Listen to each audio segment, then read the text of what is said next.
এটি একটি সাপ ও মোচনের গল্প, যার সূত্রপাত স্বর্গে এবং সমাপ্তি ঘটে গঙ্গা ও শান্তনুর মিলনের মধ্য দিয়ে, যার ফলশ্রুতিতে মহাভারতের মহান চরিত্র ভীষ্মের জন্ম হয়। অষ্টবসু ও গঙ্গার সাপমোচন। স্বর্গলোক, সেখানে বাস করেন অষ্টবসু। তারা হলেন 8জন দেবতা: প্রভাস, ধ্রুব, সোম, ধব, অনল, অনিল, প্রত্যুষ ও প্রযুষ। তারা শক্তিতে বলীয়ান, তেজস্বী ও পরাক্রমী। তাদের স্ত্রীরাও ছিলেন রূপসী ও শৌখিন।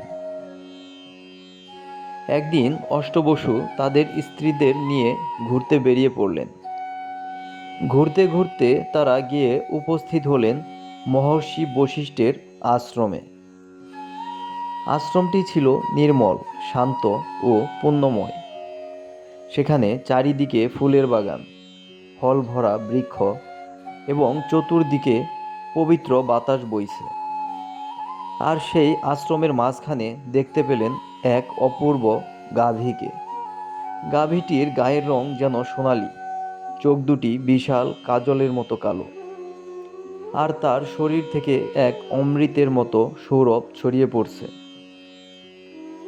অষ্টবসুর স্ত্রীরা সে গাভী দেখে মোহিত হয়ে গেলেন। গাভীটির দুধ, ঘি বা সৌন্দর্য তাদের বিমোহিত করল না, বরং এর স্পর্শ লাভের ইচ্ছায় তারা অধীর হয়ে উঠলেন। বিশেষ করে ধ্রুব নামক বসুর স্ত্রী আর নিজেকে সামলাতে পারলেন না। তিনি তার স্বামী ধ্রুবকে বললেন, হে প্রিয়, কি অপূর্ব এই গাভী! আমার খুব ইচ্ছে করছে এই গাভীটিকে নিয়ে পৃথিবীতে আমাদের রাজপ্রাসাদে লালন পালন করি। তুমি কি এটা আমার জন্য আনতে পারবে? ধ্রুব কিছুটা সংকোচে পড়লেন। তিনি জানতেন এই গাভী ঋষি বশিষ্ঠের অত্যন্ত প্রিয় এবং কোনো মূল্যে তা পাওয়া সম্ভব নয়। কিন্তু স্ত্রীর অনুরোধ এড়ানো তার পক্ষে কঠিন ছিল। তাই তিনি অন্য বসুদের সঙ্গে পরামর্শ করলেন। বাকি বসুরা বললেন, ঋষি বশিষ্ঠ তো এখন আশ্রমে নেই। আমরা যদি এখনই গাভীটিকে নিয়ে যাই, তিনি ফিরে এলে জানতেও পারবেন না, পরে আবার ফিরিয়ে দিয়ে দেব। সবার মতামত নিয়ে তারা গাভীটি এবং তার বাছুরটিকে চুরি করে নিয়ে গেলেন স্বর্গলোকে। ধ্রুবের স্ত্রী তার ইচ্ছা পূরণ করে অত্যন্ত খুশি হলেন।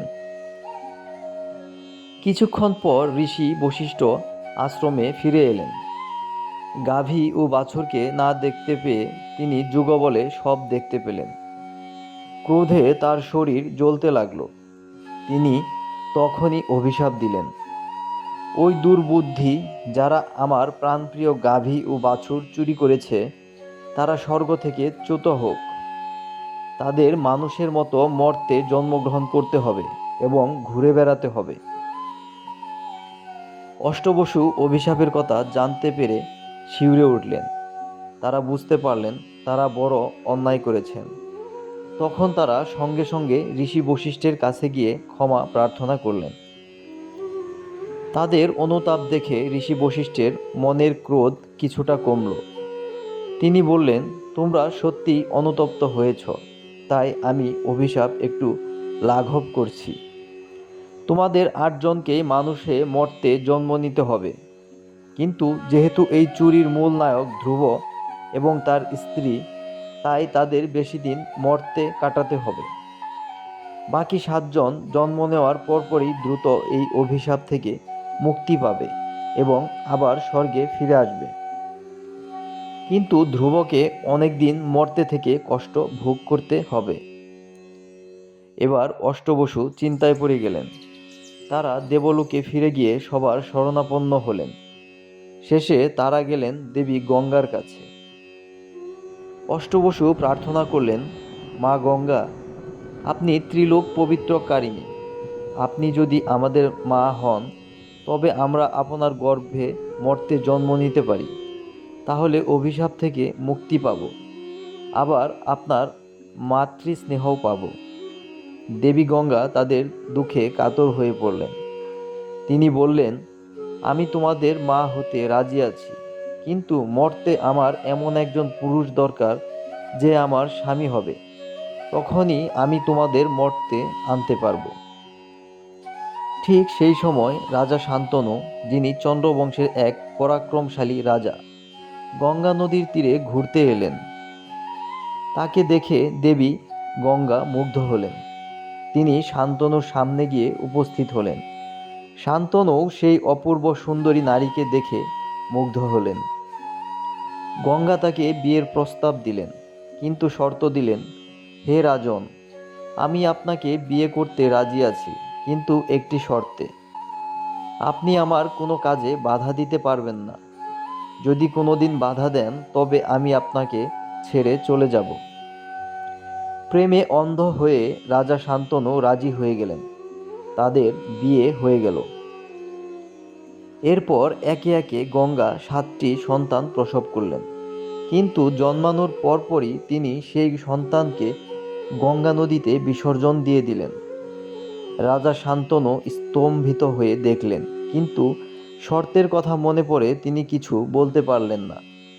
ভিতরে ভিতরে তিনি জ্বলছিলেন, কিন্তু মুখ খুলতে পারছিলেন না। অষ্টম সন্তান আসার পালা। এবার জন্ম নিলেন ধ্রুব বসু। সন্তানটি অত্যন্ত সুন্দর। গঙ্গা তাকে নিয়ে নদীর দিকে এগুতেই এবার রাজা শান্তনু আর নিজেকে সামলাতে পারলেন না। তিনি চিৎকার করে বলে উঠলেন, থামো, আমার সন্তানকে বাঁচাও, তুমি এত নির্দয় কেন? গঙ্গা থামলেন। তিনি ফিরে তাকিয়ে রাজাকে বললেন, হে রাজন, আপনি শর্ত ভঙ্গ করেছেন, তাই আজ আমি আপনাকে ছেড়ে চলে যাব। কিন্তু যাবার আগে সত্যি কথাটা বলি, আমি দেবী গঙ্গা। এই সন্তান আমার নিজের নয়, এরা অষ্টবসু, যারা ঋষি বশিষ্ঠের অভিশাপে মানুষের রূপে জন্ম নিয়েছে।